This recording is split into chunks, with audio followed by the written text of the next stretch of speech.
Hello and welcome back to my channel. My name is Catherine Torvell. You're watching the No B-Roll Life while getting out of debt. Nothing fancy here other than getting out of debt in 2021. So thank you so much for tuning in.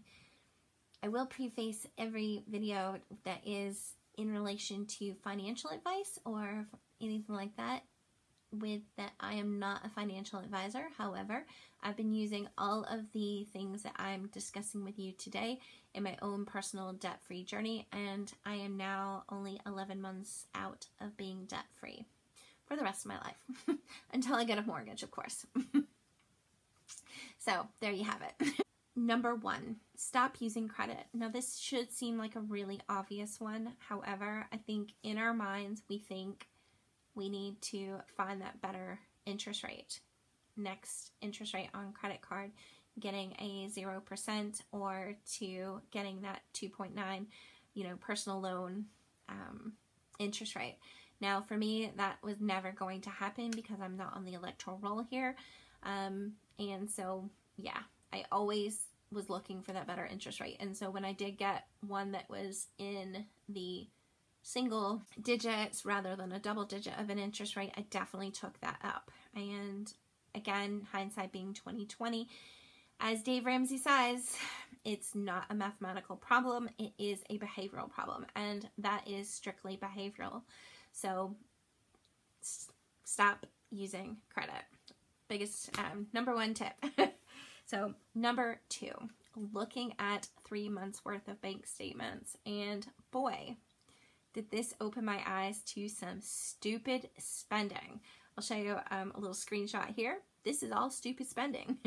Not all, but a lot. I don't need to go to my work canteen 3 times a day. And I was, back when I was working 12-hour days and, working overtime, doing 100 hours of overtime. Yep. I would go to the canteen for breakfast, lunch, and then right before they close, I would go and I would get something else to eat. And that was sheer out of convenience, but boy, it ate into my budget. Now, that doesn't happen anymore now that I am intentional. And the reason I am intentional is because I am looking at a realistic budget. So that is number 3. Create a realistic budget. I can't stress this enough. If it is not realistic, you're not going to stick to it. So it is all about looking at your income and then your expenses and then whatever you have left over. That is what is going to be for your debt snowball. Now, if for some reason you get to that end number and it is in the red, you're going to have to go back to the drawing board. So look at things that you can continue to cut out of your expenses. Now, if you can't cut anything else out of your expenses, then you're going to have to look at that all-important income. And this is maybe where number 4 can help you. Number 4 is look for a side hustle. And this is something that I do, and I don't do it often enough, and I probably should do it quarterly. And I think that this is a really great thing to do.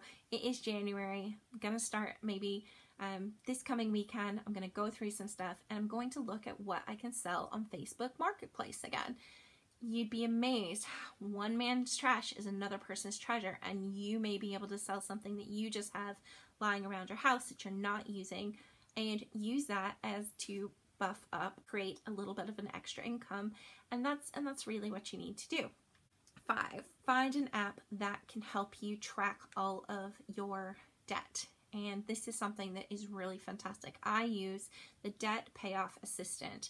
Now, it is a free app. It sometimes will pop up with something to say to pay for it. However, I always click off of it, and I've been able to use all of their fantastic features. I'm going to put a little screenshot here to show you what it looks like in Apple Store, and I will also show you what it looks like with some of the features. So it has a fantastic feature of custom ordering. So if, let's say, you have something that is an agreement with somebody that you are not going to pay them back until you've paid off all your debt, like me, then that might be something that you need to custom order it. Otherwise, you are going to use it smallest to largest, and that is the debt snowball method. You can then also see where you are with all of your dates and where you would actually be if you were not paying towards a debt snowball. Now, if you are paying towards a debt snowball, then you can activate that and you can put in the debt snowball amount that you are going to pay. So currently I have paused my debt snowball, and the reason why that has happened is I am waiting for some van repairs to be done. As soon as those van repairs are done and it comes back to me, it'll be going in for its MOT. Oh my gosh, I am praying that the MOT this year will be smooth sailing, and especially with the welding work that I'm currently having done, there will not be any other additional things that I will need to pay for other than the MOT itself. So, my mouth to God's ears. I'm praying. Yes. So, number 6 is to have patience and not to compare yourself to other people's journeys. And I think that this is also really hard, and the reason why this is so hard is because we're always trying to keep up with the Joneses. Oh, well, they have this, they have this, and they have that, and and we run out and we just flip it, put it on credit, and we take home our purchases, and at the end of the day, that instant gratification that it gives us gets us absolutely nowhere. So stop keeping up with the Joneses, stop comparing yourself to others, and be patient if you have a long debt journey like I did.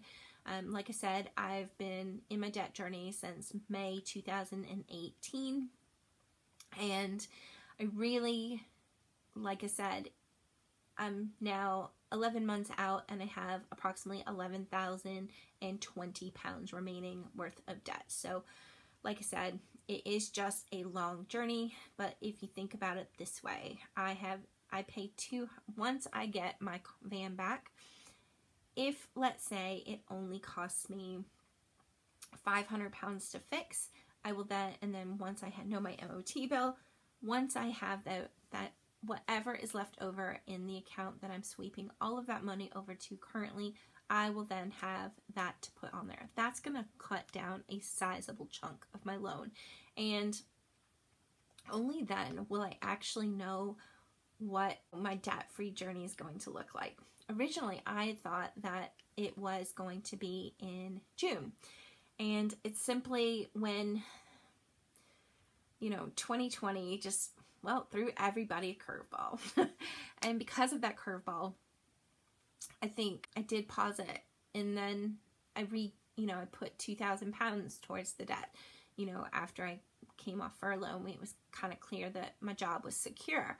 So I think that's what you have to consider, is that you have to make accommodations for things in your environment, and that's exactly what I'm doing. So anyway, thank you so much for watching, guys. I hope that you enjoyed this video.